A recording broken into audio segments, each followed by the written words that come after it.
What's up YouTube, and welcome back to my channel. As you can tell, the setting behind me is a little bit more on the spooky season side because it's October. Because it's October and spooky season is my favorite season of them all, I wanted to change up my content for the rest of October and do spooky season horror stories. So this is part 1 of the Halloween collection. Let's begin. The first story I'm going to read is called Grandma's Light is Always On. In one corner of my grandma's living room stood a lamp that was almost never turned off.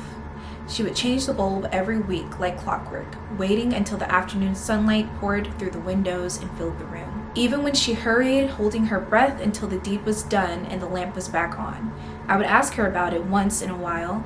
Each time she would smile softly, tousling her hair, and promptly change the subject.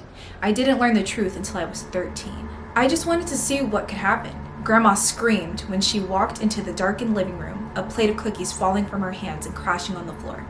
I could hear her praying under her breath as she raced to turn the light back on. Tears were shining in her eyes when she turned to me, her lips pursed thin. Without warning, she slapped me hard across the face. Grandma had never so much as raised her voice before, and I was too shocked to cry. She cried enough for the both of us, gathering me up in her arms and begging for my forgiveness. With her face buried in my shoulder, she finally told me about the lamp. It was a ghost light, she said. Ever since she and my grandpa had bought the house back when they first arrived in America, the spirits of the dead had plagued her. Only when her burden threatened to drive her mad did she ask Grandpa for help. She had expected him to laugh her out of the house, but instead, to her surprise, he gravely nodded. It was he who had first lit the ghost light. And as long as that beacon burned through the darkness, she had never seen another spirit. I stopped visiting my grandma after that. It started gradually, at first missing a day here or there, but by the time I received news of her death, I hadn't seen her in over 10 years. As her only living relative, I shouldn't have been surprised when I inherited her house. Yet, as I sat in her lawyer's office listening to him read her will, I was speechless. I had a difficult time paying attention after that, absorbed as I was with the business of remembering.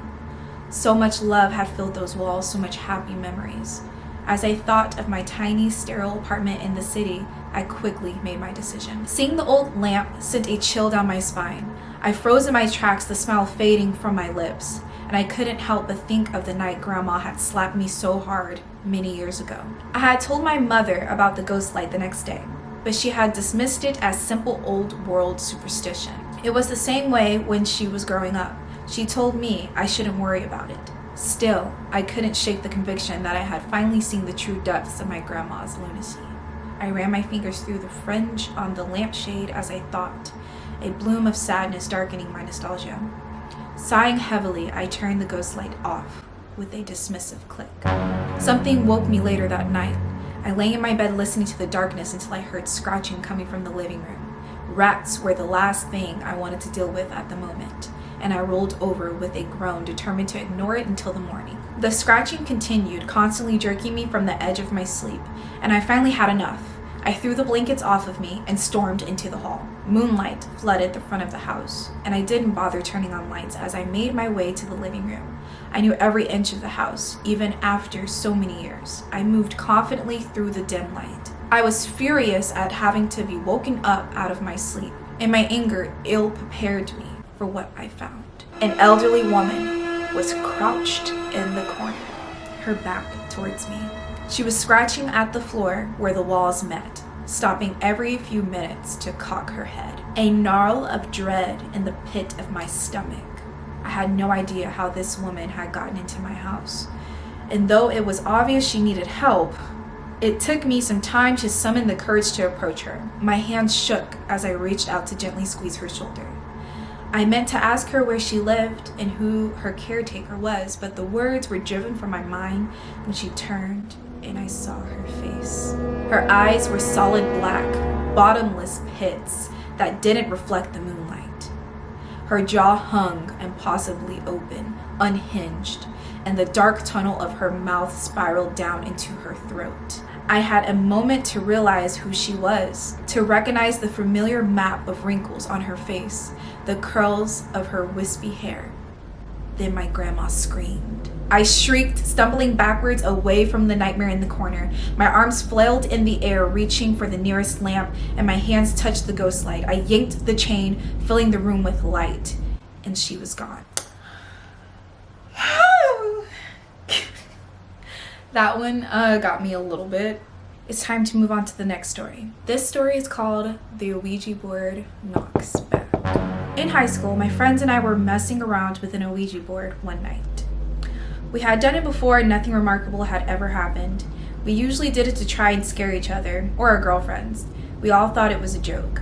That night, there was no one else home except the 7 of us. We were all together around the board. One of the girls there wanted to try it. She had never done it before. This time was different. The board misspelled some of the words the same way every time. It gave answers that seemed really historically accurate for our town. Long story short, the spirit claimed it was a 10-year-old boy who had died on the property in the 1800s and was buried there in an unmarked grave. We were all freaked out because the board had never been so detailed and consistent. However, we were still skeptical, and we all were assuming one of us was trying to scare the rest. Finally, my friend asked if the spirit could do something to prove he was there with us. It went to yes, and then spelled out K-N-O-C-K. Then it stopped moving. We just all stared at it silently. And then there was a knock, knock, knock on the window right next to us. The lights were on outside, and there was absolutely no one out there. We never touched that fucking board again. Quick side note, I've done my own experiences with the Ouija board, and personally, I do believe it's a real thing based off my experiences. And if y'all want a story time on that for spooky season, let me know. I'll definitely do that. But yeah, that's just nothing to play with, so please don't do that. The next story I am going to read is called Phantom Alarms. At the house my dad lived in at the time, it was really old and built in the 1800s. There were plenty of times I'd be sitting in the living room and distinctly hear the cabinets opening and closing in the kitchen. It was just me and my dad that lived in the house, and you could clearly see when his bedroom door was shut and when he was asleep. Normally, my dad worked 7 to 3, but occasionally worked a PM or overnight shift. One night, he was working until 11, and I was 17 at the time. Around 8 or so, I'm sitting in my room playing Borderlands, and I think I hear footsteps coming from the living room, which was adjacent to my bedroom. And I assume my dad's home early and go back to playing Borderlands. I keep hearing the steps, so I pause the game and listen, and the footsteps are just slowly pacing back and forth between the living room and the kitchen, in a steady rhythm. I laid in my bed, scared shitless, and actually counted the steps. Every time, it took 15 paces to the living room and 15 paces back to the kitchen. Out of nowhere, my alarm clock would go off at midnight every night. I assumed it was busted and got rid of it. Fast forward 2 years, my mom gets another brand new alarm clock for my room. Suddenly, my alarm goes off at midnight.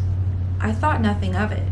Turned it off, and it happened again the next night. Then, my sister pointed out the old one that I had did the exact same thing. So I checked and made sure no alarms were set.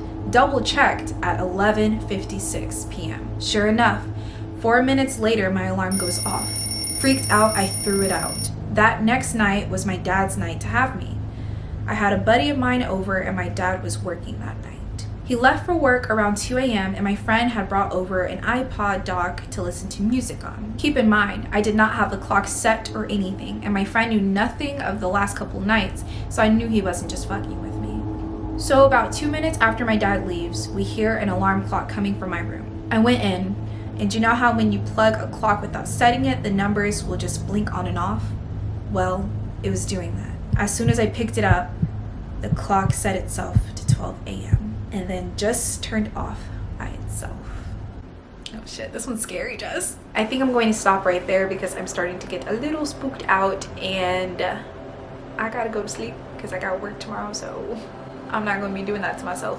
Thank you so much for tuning in for another video. I hope you guys liked and enjoyed this video. I'm trying to dabble in new content, so if you like it, give it a big thumbs up so I know that you like what I'm putting out there, if you know what I mean. Make sure you click the subscribe button so you can be part of the bougie babes. You know what I'm saying?